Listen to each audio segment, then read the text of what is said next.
Androany tokoa no fotoana farany napetraky ny vomera maleo tena misahana ny fifidianana amin'ny fanatanterahana ny fampelezan-kevitra fandresen-dahatra ny mpifidy amin'ny fanohanana ireo kandida tsirairay. Araka izany raha ny zava-nisy hita teto an-drenivohitra sy ny manodidina dia samy nanao izay ho afany ireo kandida amin'ny fanentanana ny mpifidy nandray ny andraikiny ihany koa ireo komity mpikarakara ny fampelezan-kevitra ho an'ireo kandida isan'isany. Naresaka ny teto an-drenivohitra tamin'ity andro farany amin'ny fampelezan-kevitra ity.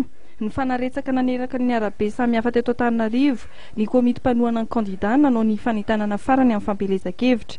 Fanentanana izay notanterahana tamin'ny endrika samihafa ary niavaka tamin'ny loko famantarana ny kandida tsirairay. Vokatry ny fisian'ny fanentanana samihafa dia nitombo ny fitohanan'ny fiara ary saika ny kiomidalana samihafa teto afovoan-tanàna dia nahitana izany avokoa.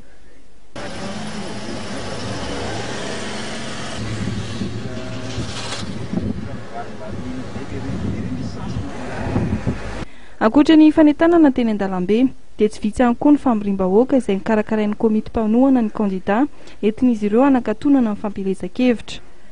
Ho an'ny kandida fahatelo amby telopolo ny Dr Jean-Louis Robinson taorian'ny fitetezana amin'ny faritra 12 dia tetsy anjota-piana ka nentin'ny kandida nanakatonana ny fampelezan-kevitra.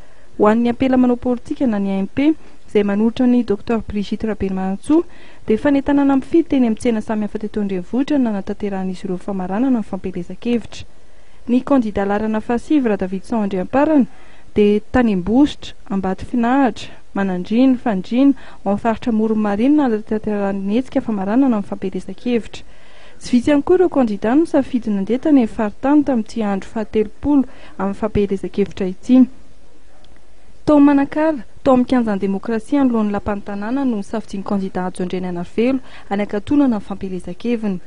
Ny faritra Sofia no nanatanterahany kandida Tokenina ny teny profesora Alain ny famaranana ny fampelezan-kevitra. Faritany Tomasina no nanatotsan'ny atoko malagasy tonga saina ny faradoboka ny fampelezan-kevitra.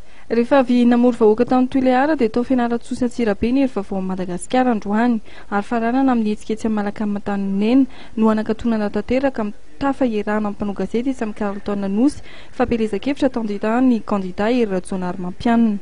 Mariana Farampitso amin'ny Nora Maraina no farana tanteraka ny fampelezan-kevitra ny fifidianana filoham-pirenena fihojiana voaloha.